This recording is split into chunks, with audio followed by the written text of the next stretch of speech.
In the shadow of a forgotten monastery, deep within the misty mountains of Tibet, lived a monk named Tenzin. His life was devoted to silence, meditation, and prayer.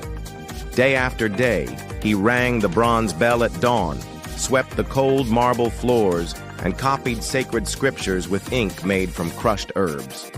To the outside world, Tenzin was the perfect monk, calm, obedient, and content. But inside him burned a fire no prayer could extinguish. Tenzin was not like the other monks who sought peace in ignorance of the world. He wanted to know everything, the mysteries of creation, the secrets of life and death, the forbidden words hidden in ancient scrolls that the monastery elders locked away. At night, when the others slept, he would sneak into the forbidden library, running his fingers across dusty manuscripts, trying to decipher languages lost for centuries. Yet knowledge is a dangerous hunger. The more he learned, the more empty he felt. The more scriptures he read, the more questions devoured his soul.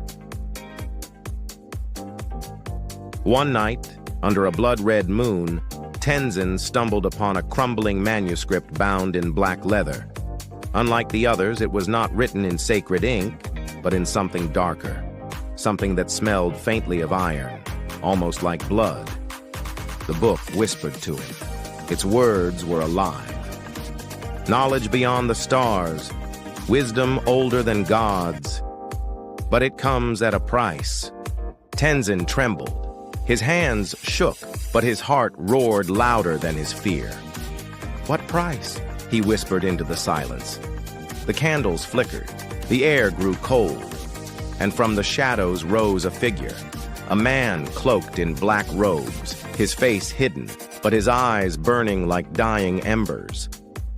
"You called me," the figure said, his voice neither loud nor soft, but echoing directly inside Tenzin's mind. Who are you?" Tenzin stammered. "I am the keeper of forbidden knowledge, the one who knows what men fear to ask." Tenzin's breath caught in his chest. For years, he had prayed for answers, and now the answers stood before him. "What do you want from me?" The figure tilted his head. "Not much, only your soul." Fear gripped him. His teachers had spoken of demons, of tempters, of voices that lead monks astray. He should have fallen to the ground, prayed, begged the heavens for protection. But instead, his lips parted, and a different truth spilled out. "If I give you my soul, will you give me all the knowledge of the world?" The figure smiled. His teeth gleamed like ivory blades. "All knowledge, the secrets of life and death, the names of angels and demons, the truth hidden in stars. You will be wiser than kings, greater than scholars, feared by gods themselves. But remember, monk, once the final page is turned, your soul will be mine." Tenzin closed his eyes. He remembered the other monks, their peaceful smiles, their prayers, their silence. And he hated it. He hated their blindness, their contentment in not knowing. He was not like them. He could not die ignorant. "I accept." The figure extended a hand. The moment Tenzin touched it, pain ripped through his chest. He felt something tear loose, something warm and shining, dragged from the core of his being. His knees buckled, but he did not scream. He only whispered, "Give me knowledge." From that night forward, Tenzin changed. His eyes glowed faintly in the dark. He no longer slept. Dreams came to him even while awake. When he read scriptures, words rearranged themselves, revealing hidden meanings no one else could see. He uncovered the monastery's deepest secrets. He spoke the true names of angels, and the skies trembled. He understood the herbs that could cure diseases thought incurable. He learned how to look into men's eyes and see their past, present, and future. The monks feared him. The elders warned him to stop. But Tenzin only smiled. Knowledge was his prayer now. Months turned into years. Tenzin's reputation spread beyond the mountains. Kings sent riders to seek his wisdom. Merchants offered gold for his prophecies. Even generals came to beg for strategies. And Tenzin, wrapped in his blackened robes, gave them answers with a cold, distant smile. But with every truth he revealed, he felt something within him darken. He no longer laughed, no longer cried. Food tasted like ash, water like dust. The more knowledge he gathered, the less human he became. Until one winter night, while gazing into the fire, Tenzin heard the voice again.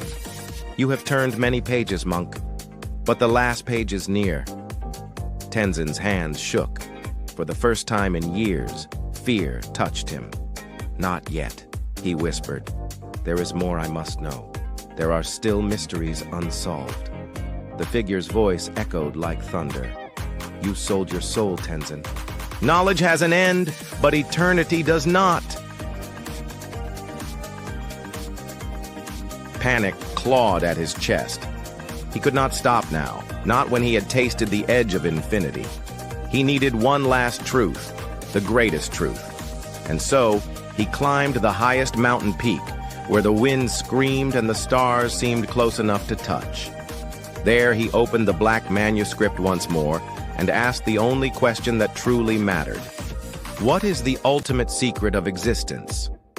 The figure appeared again, darker, taller, its eyes blazing like twin suns. It leaned close, whispering in a voice that shook the mountain itself. The greatest secret is that all knowledge is meaningless without a soul to feel it. And then, darkness. The mountain winds howled like lost spirits. Tenzin fell to his knees, the black manuscript slipping from his frozen hands. The words of the figure echoed in his skull. All knowledge is meaningless without a soul to feel it. For the first time in many years, tears welled in his eyes, but they did not fall. His body no longer remembered how to cry. His heart no longer knew how to ache. He had knowledge beyond the stars, yet no soul to carry its weight. The realization struck him with a cruelty sharper than any blade. He had traded the very thing that made him human for answers that now tasted like ash. Tenzin wandered down the mountain, broken and silent. When he returned to the monastery, the monks recoiled in fear. His once warm face was pale as snow, his eyes burning with an unnatural light. They whispered of curses, of demons, of shadows that followed him.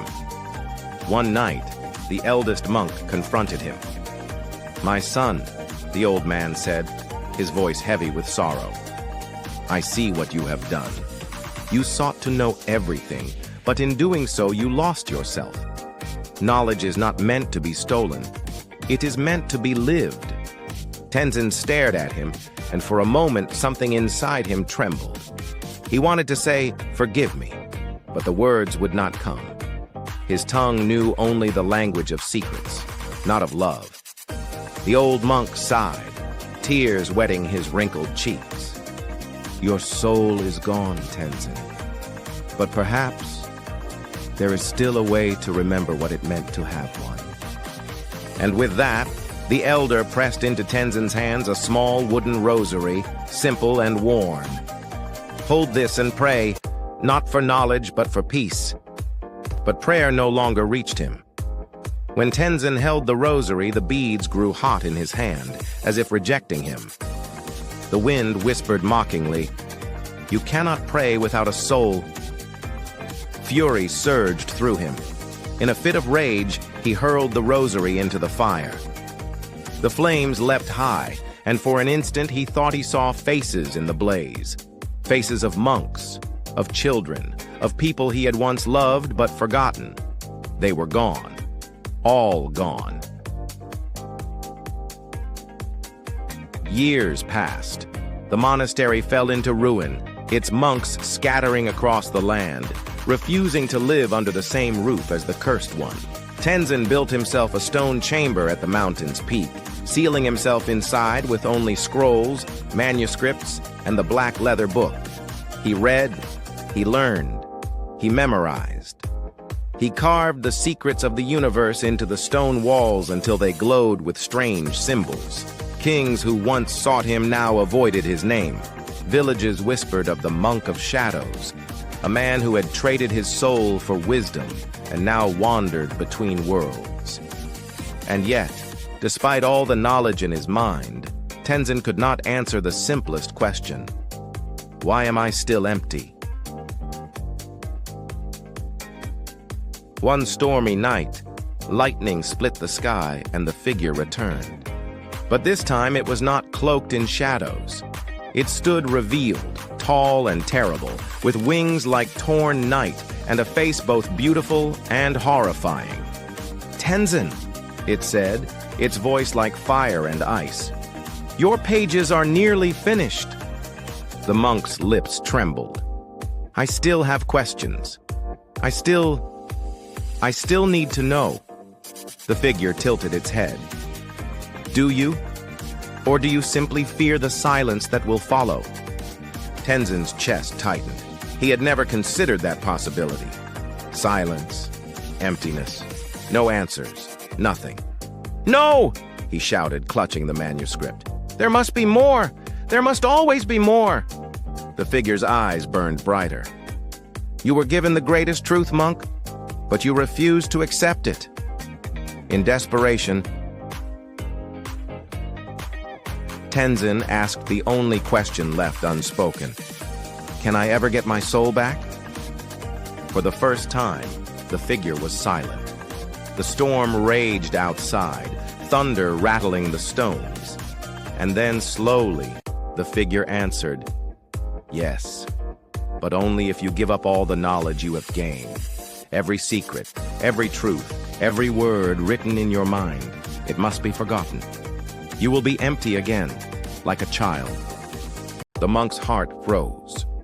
To surrender his soul, he would have to surrender everything he had sacrificed for. The years of study, the wisdom that made him greater than kings, all gone. And yet, a faint memory stirred. The laughter of a boy chasing butterflies in the monastery gardens. The warmth of holding another monk's hand during prayer. The sound of his own heartbeat when he still had a soul. Could he give it all up for that? Tenzin fell to his knees, tears finally spilling from his eyes. Real tears, hot and human. For a single heartbeat, his soul flickered at the edge of his being, as if waiting. His voice cracked. "I want my soul back." The figure smiled. "Then speak the words. I renounce all knowledge for the gift of being human once more." Tenzin gripped the manuscript tightly. His knuckles whitened. His lips parted. But then he froze. The hunger returned. The fire of questions. The thirst for secrets. He could not let it go. He could not return to ignorance. And so, with trembling hands, he clutched the manuscript to his chest and whispered, "No, I cannot. I will not forget." The figure's smile widened, stretching into something monstrous. "Then so be it." The chamber shook. The walls cracked. The manuscript dissolved into ash. Tenzin screamed, but no sound left his throat. His soul was torn away fully, swallowed by the darkness that birthed the figure. The next morning, when the storm cleared, villagers climbing the mountain found the chamber empty. The walls were carved with symbols no man could read, glowing faintly with a cursed light. Of Tenzin, there was no trace. Only whispers in the wind, carrying fragments of secrets that turned men mad. They say his spirit still wanders the mountains, searching endlessly for truths he can no longer grasp, trapped between worlds, neither alive nor dead. A monk who sold his soul for knowledge and lost both in the end. Moral of the story: knowledge without a soul is emptiness. Wisdom without humanity is a curse. In seeking to know everything, Tenzin forgot the one truth that mattered most. To live, to feel, to love. That is the greatest knowledge of all.